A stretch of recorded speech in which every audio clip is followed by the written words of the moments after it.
দেশের গণতান্ত্রিকামী জনগণকে বাংলাদেশ জাতীয়তাবাদী দল বিএনপির ৪৬তম প্রতিষ্ঠা বার্ষিকীর শুভেচ্ছা। প্রতিষ্ঠার পর থেকে আজ পর্যন্ত রাষ্ট্র পরিচালনা কিংবা বিরোধী রাজনৈতিক দল হিসাবে দেশে গণতন্ত্র এবং মানুষের অধিকার প্রতিষ্ঠার প্রতিটি আন্দোলন সংগ্রামে বিএনপি দেশ এবং জনগণের স্বার্থ সমুন্নত রেখেছে।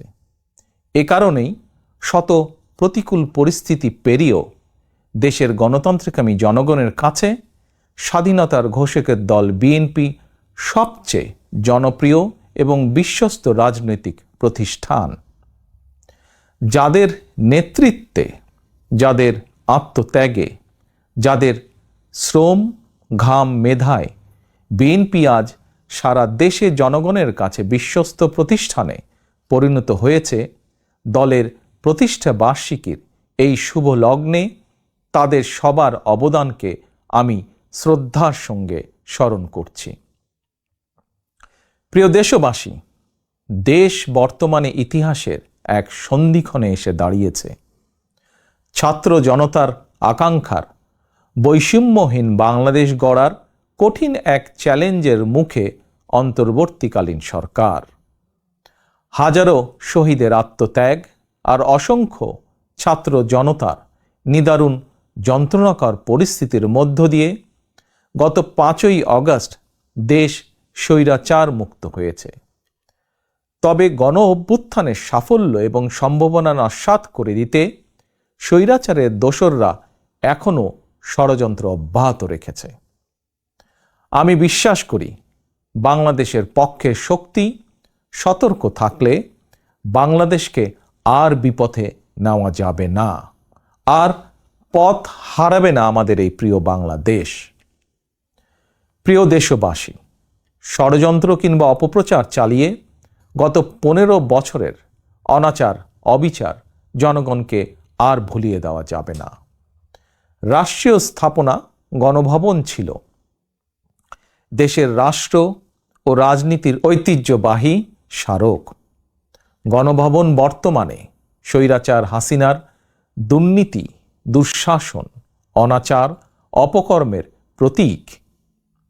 ইতিমধ্যেই বিভিন্ন মহল থেকে এই গণভবনকে গুম, খুন, অপহরণ এবং গণহত্যার মিউজিয়াম হিসাবে প্রতিষ্ঠার দাবি উঠেছে।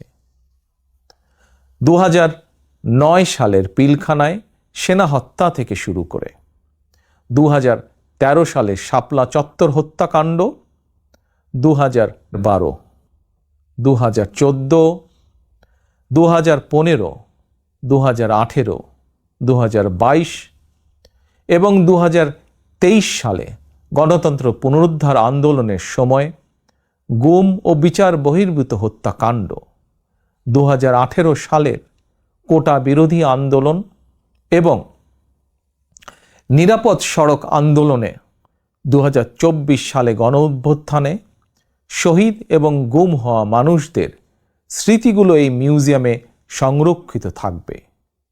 অবৈধ ক্ষমতায় থাকার জন্য বাংলাদেশে আর কোনো শাসক যাতে স্বৈরাচারী হাসিনার মতন বর্বরচিত পথ অনুসরণ না করে, ভবিষ্যৎ প্রজন্মের কাছে এই মিউজিয়ামেই সেই বার্তাই বহন করবে। প্রিয় দেশবাসী, অন্তর্বর্তীকালীন সরকার যখন গণ অভ্যুত্থানের আকাঙ্ক্ষা বাস্তবায়নের পথে রয়েছে, এমন সময় হঠাৎ করেই চাপিয়ে দেওয়া বন্যা পরিস্থিতি দেশের পূর্বাঞ্চলের বিস্তীর্ণ অঞ্চল গ্রাস করে নিয়েছে। বন্যার করাল গ্রাসে প্রায় ১ কোটি মানুষ কম বেশি ক্ষতিগ্রস্ত হয়েছেন। অনেক মানুষ মারা গিয়েছেন, বিনষ্ট হয়েছে সম্পদ। এমন পরিস্থিতিতে সাধ্যমতন বন্যার্তদের পাশে দাঁড়াতে বিএনপি প্রতিষ্ঠা বার্ষিকীর সকল কর্মসূচি বাতিল করেছে। ইতিমধ্যে কোনো কোনো এলাকায় বন্যার পানি কমতেও শুরু করেছে। ফলে যারা বন্যায় ক্ষতিগ্রস্ত হয়েছেন, এই মুহূর্তে তাদেরকে বন্যা বিধ্বস্ত ঘরে ফেরানো কিংবা তাদের পুনর্বাসন প্রক্রিয়া বন্যাকালীন পরিস্থিতি থেকেও কিছুটা জটিল। সুতরাং আপনাদের কাছে আমার বিনীত অনুরোধ, আপনারা বন্যায় ক্ষতিগ্রস্তদের প্রতি আপনাদের সহযোগিতা দয়া করে অব্যাহত রাখুন। সমন্বিতভাবে ক্ষতিগ্রস্তদের পাশে দাঁড়ান। বিশেষ করে যেসব পরিবারে নারী, শিশু, বৃদ্ধ কিংবা বৃদ্ধা রয়েছেন, অগ্রাধিকার ভিত্তিতে তাদের প্রতি দয়া করে সহায়তার হাত বাড়িয়ে দিন। সফলজনকভাবে বন্যা পুনর্বাসন প্রক্রিয়া সম্পন্ন করতে একজন নাগরিক হিসাবে সরকারি উদ্যোগ বাস্তবায়নেও দয়া করে সক্রিয় ভূমিকা রাখুন। প্রিয় দেশবাসী, রাষ্ট্র, রাজনীতি, শিক্ষা, সংস্কৃতি, অর্থনীতি, জনপ্রশাসন, বিচার বিভাগ সকল ক্ষেত্রে দেশকে এক নৈরাজ্যকর অবস্থায় রেখে স্বৈরাচারী হাসিনা পালিয়েছে। দেশকে একটি ঋণ নির্ভর, আমদানি নির্ভর, পরনির্ভর করে রেখে স্বৈরাচারী হাসিনা পালিয়েছে। শুধুমাত্র একজন হাসিনাই পালিয়ে যায়নি, তার বিনা ভোটের মন্ত্রিসভা, বিনা ভোটের সকল এমপি, এমনকি তাদের নিয়োগ দেওয়া বায়তুল মোকাররমের খতিব পর্যন্ত পালিয়েছে। দেশের এমন নজিরবিহীন ভয়ানক পরিস্থিতি অতিক্রম করে জনগণ এখন সম্মান এবং সমৃদ্ধির পথে এগিয়ে যেতে চায়। তাই দেশকে জনতার কাঙ্ক্ষিত বাংলাদেশে রূপান্তর করতে রাষ্ট্র সংস্কার কার্যক্রমের কোনোই বিকল্প নেই।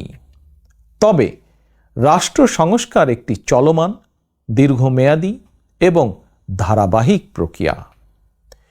টেকসই এবং কার্যকর উপায়ে রাষ্ট্র সংস্কার করতে হলে সংস্কার প্রক্রিয়ার সঙ্গে অবশ্যই জনগণের প্রত্যক্ষ অংশগ্রহণ থাকা জরুরি।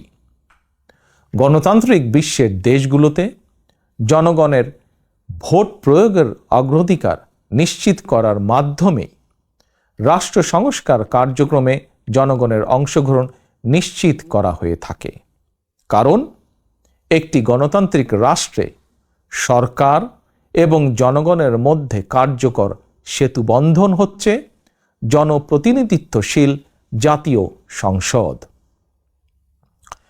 প্রিয় দেশবাসী, জনগণের লুণ্ঠিত ভোটের অধিকারকে পুনঃপ্রতিষ্ঠিত করে একটি জনপ্রতিনিধিত্বশীল সরকার প্রতিষ্ঠার লক্ষ্যে রাষ্ট্র সংস্কারে প্রথম পদক্ষেপ হিসাবে অগ্রাধিকার ভিত্তিতে নির্বাচন কমিশন, আইন শৃঙ্খলা বাহিনী, জনপ্রশাসন, দুদক সহ সাংবিধানিক প্রতিষ্ঠানগুলো সংস্কার কিংবা পুনর্গঠন জরুরি।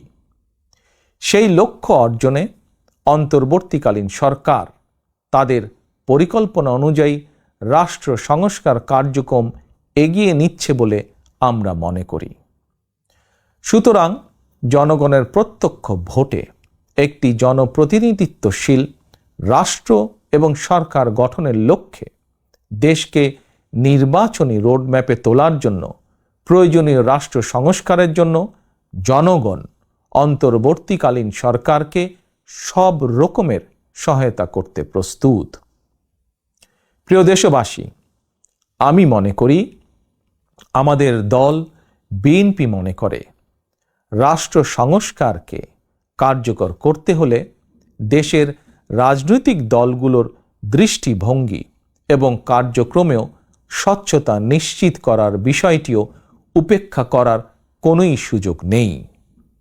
সে লক্ষ্যেই 2023 সালের জুলাই মাসে রাজনৈতিক দল হিসাবে বিএনপি রাষ্ট্র সংস্কারের পাশাপাশি দলীয় রাজনৈতিক সংস্কার কর্মসূচি ঘোষণা করেছে। বিএনপি সকল মত ও পথের সমন্বয়ে বাংলাদেশি জাতীয়তাবাদের ভিত্তিতে একটি অন্তর্ভুক্তিমূলক, বৈষম্যহীন ও সম্প্রীতিমূলক সরকার প্রতিষ্ঠা, নির্বাচনকালীন দল নিরপেক্ষ তত্ত্বাবধায়ক সরকার ব্যবস্থা প্রবর্তন, রাষ্ট্রীয় ক্ষমতা ভারসাম্য প্রতিষ্ঠার লক্ষ্যে নির্বাহী বিভাগ, আইন বিভাগ ও বিচার বিভাগের ক্ষমতা, দায়িত্ব ও কর্তব্যের সমন্বয় করা, পরপর 2 টার্মের বেশি কেউ প্রধানমন্ত্রীর দায়িত্ব পালন না করা, উচ্চ কক্ষ বিশিষ্ট আইনসভা প্রবর্তন, এমনকি সংবিধানের 70 অনুচ্ছেদ সংশোধন করার বিষয়েও পরীক্ষা নিরীক্ষা করাসহ রাষ্ট্র সংস্কারের জন্য 31 দফা রূপরেখা দিয়েছে। আমি মনে করি, আমাদের দল বিএনপি মনে করে, জনগণের কাঙ্ক্ষিত বাংলাদেশ গঠনের জন্য রাষ্ট্র ও রাজনীতি সংস্কারের বিকল্প নেই। দীর্ঘমেয়াদী রাষ্ট্র সংস্কার কার্যক্রমগুলো জনগণের প্রত্যক্ষ ভোটে নির্বাচিত সরকারের মাধ্যমে হলে সেটি বেশি কার্যকর বলে জনগণ বিশ্বাস করে এবং গণতান্ত্রিক বিশ্বেও এটি স্বীকৃত। প্রিয় দেশবাসী, আমাদের আর পেছনে তাকানোর কোনোই সুযোগ নেই। পলাতক স্বৈরাচার জাতীয় জীবনের 15টি বছর কেড়ে নিয়েছে। সেই দুঃস্বপ্নকে দূরে ঠেলে দিয়ে দেশের জনগণের সামনে একটি বৈষম্যহীন, নিরাপদ, মানবিক বাংলাদেশ গড়াই বিএনপির আগামী দিনের লক্ষ্য।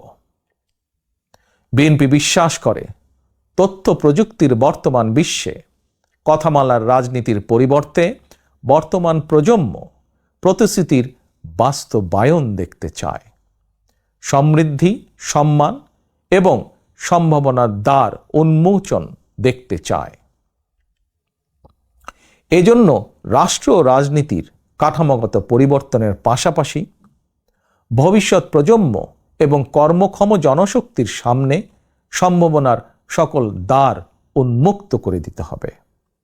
নৈতিক মূল্যবোধ এবং কর্মমুখী শিক্ষানীতির পাশাপাশি দেশে বিদেশে কর্মসংস্থানের নতুন ক্ষেত্র তৈরি করতে হবে। বৈদেশিক কর্মসংস্থান নিশ্চিত করতে প্রয়োজনে অগ্রাধিকার ভিত্তিতে রাষ্ট্রীয় উদ্যোগে দক্ষ শ্রমশক্তি তৈরি করতে হবে। গণতন্ত্রকামী প্রিয় ভাই ও বোনেরা, এবার আমি সারা দেশে আমার দলের নেতাকর্মীদের উদ্দেশ্যে 2টি কথা বলতে চাই। আপনারাই বিএনপির প্রাণ। শত নির্যাতন, নিপীড়ন, হামলা, মামলা, হয়রানির শিকার হয়েও আপনারা জাতীয়তাবাদের আদর্শ বিচ্যুত হননি। আমি জানি, অতীতে বছরের পর বছর ধরে আপনাদের অনেকেই মাফিয়া সরকার এবং তাদের দোসরদের দ্বারা নির্যাতন, নিপীড়নের শিকার হয়েছেন। তবে বর্তমান পরিবর্তিত পরিস্থিতিতে আপনাদের প্রতি আমার একান্ত অনুরোধ, অতীতে নির্যাতনের শিকার হওয়ার কারণে আপনারা কেউ দয়া করে প্রতিশোধ পরায়ণ হবেন না। কেউ দয়া করে নিজের হাতে আইন তুলে নেবেন না। বরং অন্যায় অবিচারের শিকার হলে আইনগত পদক্ষেপ নিন। তবে খেয়াল রাখবেন, কেউ যেন হয়রানিমূলক মামলা হামলার শিকার না হন। আপনাদের প্রতি আমার স্পষ্ট বার্তা, শক্তি কিংবা ভয় দেখিয়ে নয়, বরং ইনসাফ এবং উদারতা দিয়ে মানুষের মনকে জয় করুন, জনগণের ভালোবাসা অর্জন করুন। পরিশেষে বিএনপির 46তম প্রতিষ্ঠা বার্ষিকীর এই শুভ লগ্নে আমি বলতে চাই, স্বাধীনতার ঘোষকের প্রতিষ্ঠিত দল বিএনপিকে mother of democracy Begum Khaleda Zia দেশের 87,000 গ্রামের প্রতিটি ঘরে ঘরে পৌঁছে দিয়েছেন। সেই দলের পতাকা এখন আমার, আপনার, আমাদের হাতে। এই পতাকা এখন শুধু বিএনপির দলীয় পতাকাই নয়, বরং এই পতাকা এখন দেশ এবং জনগণের স্বাধীনতা ও অধিকার রক্ষার প্রতীকে পরিণত হয়েছে। সুতরাং যারা এই পতাকার মর্যাদা সমুন্নত রাখতে চান, তারা কোনো প্রকার অনৈতিক কিংবা অনধিকার চর্চায় লিপ্ত হবেন না। বাংলাদেশের জাতীয়তাবাদী শক্তির সকল স্তরের, সকল পর্যায়ের প্রতিটি নেতা কর্মী, সমর্থক, শুভাকাঙ্ক্ষীকে মনে রাখতে হবে, জনগণ বিএনপিকে বিশ্বাস করে, বিএনপিও জনগণকে বিশ্বাস করে। কারণ জনগণই বিএনপির সকল রাজনৈতিক ক্ষমতার উৎস।